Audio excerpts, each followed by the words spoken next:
एक खूबसूरत और सरसब्ज गांव में अली नाम का एक गरीब मगर निहायत नेक दिल नौजवान रहता था। इसका घर मिट्टी का बना हुआ था। छत पर पुराने तनके लगे थे और बारिश के दिनों में अक्सर टपकने लगती थी। अली के वालिद काफी इरसे से बीमार थे और ज्यादा मेहनत नहीं कर सकते थे। घर की सारी जिम्मेदारी अली के कंधों पर थी। अली रोज सुबह सवीरे उठता, वजू करता, नमाज पढ़ता और फिर अपने वालिद के पास बैठकर उनका हाल पूछता। वो हमेशा कहता, अब्बा जान, आप फिक्र ना करें, अल्लाह बड़ा मेहरबान है, आज भी कुछ ना कुछ अच्छा हो जाएगा। उनके पास रोजगार का वाहिद जरिया एक पुरानी सी लोहे की कल्हाड़ी थी। अली इसी कल्हाड़ी से जंगल में लकड़ियां काटता और बाजार में बेचकर आटा, दाल और दवाई खरीदता था। वो जानता था कि अगर ये कल्हाड़ी ना रही तो उनका गुजारा मुश्किल हो जाएगा। एक दिन अली हसबे मामूल जंगल गया। मौसम खुशगवार था, हल्की हल्की हवा चल रही थी और परिंदे चहचहा रहे थे।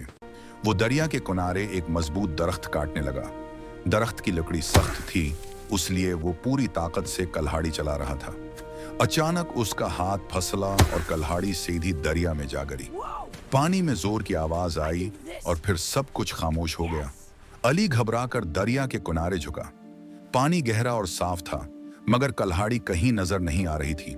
इसके चेहरे का रंग उड़ गया। वो वहीं बैठ गया और उसकी आंखों में आंसू भर आए। या अल्लाह, अब हम क्या करेंगे? अब्बा की दवाई कैसे आएगी? वो काफी देर तक परेशान बैठा रहा। उचांक दरिया के पानी में लहरें उठने लगीं। पानी में से एक नौरानी चेहरे वाले बुजुर्ग नमोदार हुए। उनके चेहरे पर सुकून और आंखों में शफकत थी। उन्होंने नर्म आवाज में पूछा, बेटा, तुम क्यों परेशान हो? अली ने अदब से सलाम किया और सारी बात सच सच बयान कर दी। उसने न अपनी गुर्बत छिपाई और न अपनी मजबूरी बढ़ा चढ़ाकर बताई। बुजुर्ग ने मुस्कुराकर कहा, फिक्र ना करो, मैं तुम्हारी मदद करता हूँ। वो पानी में गायब हो गए और कुछ लम्हों बाद सोने की चमकती हुई कल्हाड़ी लेकर वापस आए। सूरज की रोशनी उस पर पड़ रही थी और वो बहुत कीमती लग रही थी। क्या ये तुम्हारी कल्हाड़ी है? अली के दिल में एक लम्हे के लिए ख्याल आया कि अगर वो हाँ कह दे तो इसकी सारी मुश्किलात खत्म हो सकती हैं। मगर फौरन उसने अपने वालिद की नसीहत याद की, बेटा, सच का रास्ता कभी ना छोड़ना। अली ने सिर झुकाकर कहा, नहीं हुजूर, मेरी कुल्हाड़ी लोहे की थी, ये सोने की नहीं है। बुजुर्ग दोबारा दरिया में गए और उस बार चांदी की कल्हाड़ी ले आए।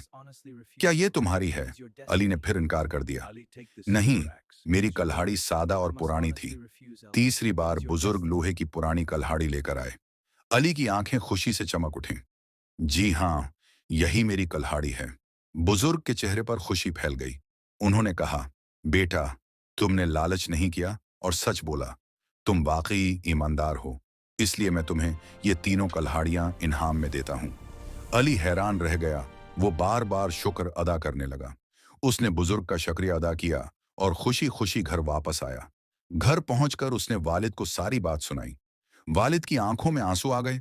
बेटा, मुझे तुम पर फख्र है। अल्लाह ने तुम्हें तुम्हारी सच्चाई का अजर दिया है। याद रखो, असल दौलत इंसान का किरदार होता है। अली ने सोने और चांदी की कल्हाड़ियां बेचकर सबसे पहले अपने वालिद का अच्छा इलाज करवाया, घर की Grandfather, मरम्मत it's so करवाई beautiful और here. कुछ रकम It is, my जरूरतमंदों में child, भी just like तकसीम की। you. I वो love you, पहले से grandfather. ज्यादा आजिज और शुक्रगुजार हो गया था।